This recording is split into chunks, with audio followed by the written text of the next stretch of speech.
So hello guys, welcome back to my YouTube channel. I hope you are fine and I am Cadet Rahul from Ganpat university. आज के इस नई video के साथ मैं आपके सामने हाजिर हो चुका हूँ। इस वीडियो में बात करने वाला हूँ मैं गणपत यूनिवर्सिटी में एडमिशन प्रोसेस के बारे में।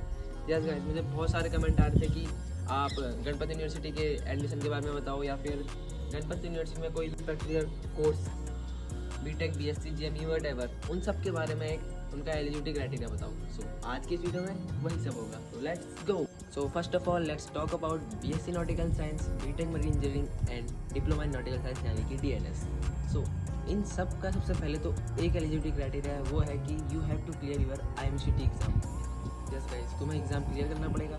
सबसे पहले बात करूँ मैं BSc Nautical Science की, क्योंकि मैं भी BSc Nautical Science ही कर रहा हूँ। तुम्हारी जो IMCT है वो क्लियर होनी चाहिए एंड उसके बाद जो तुम्हारा एक और एलिजिबिलिटी क्राइटेरिया है वो है your PCM should be above 60% and your English should be above 50%। इसके बाद बात करूँ मैं DNS यानी कि डिप्लोमा इन नॉटिकल साइंस, तो इसका भी BSc के जैसा सेम है, 60 above PCM and 50 above English.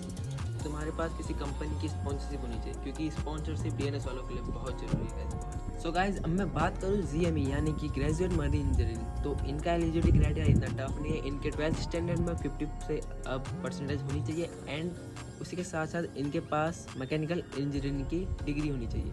Yes, मैं बात करूँ ETO के बारे में, ETO का भी एलिजिबिलिटी क्राइटेरिया इतना टफ नहीं है, बस इनके 12th स्टैंडर्ड में 50 से अब होनी चाहिए इंग्लिश में एंड इनके पास 1 साल का जो उनका डिप्लोमा का कोर्स होता है इलेक्ट्रिकल से रिलेटेड कोई भी, बस ये होना चाहिए। तो मैंने अभी तक जैसे आपको बताया कि तुम्हारे एलिजिबिलिटी क्राइटेरिया क्या होनी चाहिए, तो अब मैं बात करूँगा यहाँ गणपत में एडमिशन के बारे में। अगर तुम्हारा सब चीज़ क्लियर है, IMCT रैंक क्लियर है, तुम्हारी परसेंटेज जितनी क्राइटेरिया में उससे अबव है, तो तुम यहाँ एडमिशन कैसे ले सकते हो। सबसे पहले तुम्हारे पास सारे डॉक्यूमेंट्स होने चाहिए, लाइक तुम्हारा पासपोर्ट वगैरह, certificate, vaccine certificate, type certificate, जो भी हो तो तुम्हारे पास होना चाहिए। एंड दूसरा मोस्ट इंपॉर्टेंट चीज़ जो है वो तुम्हारा मेडिकल।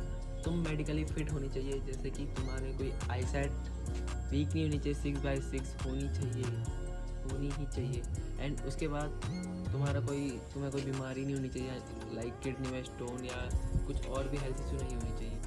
गाइस, लास्ट में मैं बात करूँ, अगर तुम्हारा ये सब क्लियर है, तुम्हारे एग्ज़ाम्स क्लियर है, तुमने कर दिया है, मेडिकली तुम फिट हो, तुम्हारे डॉक्यूमेंट्स आ रहे हैं, तो उसके बाद तुम गणपत की वेबसाइट में जाके यहाँ फॉर्म्स भर सकते हो जब तुम्हारा एडमिशन चल रहा होगा, या फिर तुम गणपत वाले से कांटेक्ट कर सकते हो।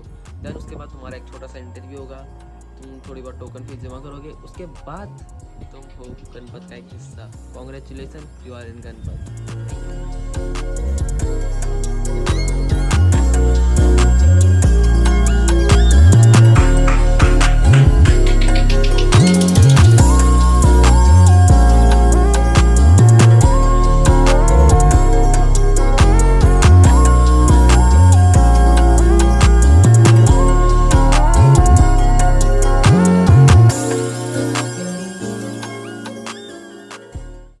गाइज़, आई होप आपको ये वीडियो पसंद आएगी और जिसको भी एडमिशन के बारे में डाउट था उनके लिए ये वीडियो बहुत यूज़फुल रहेगी।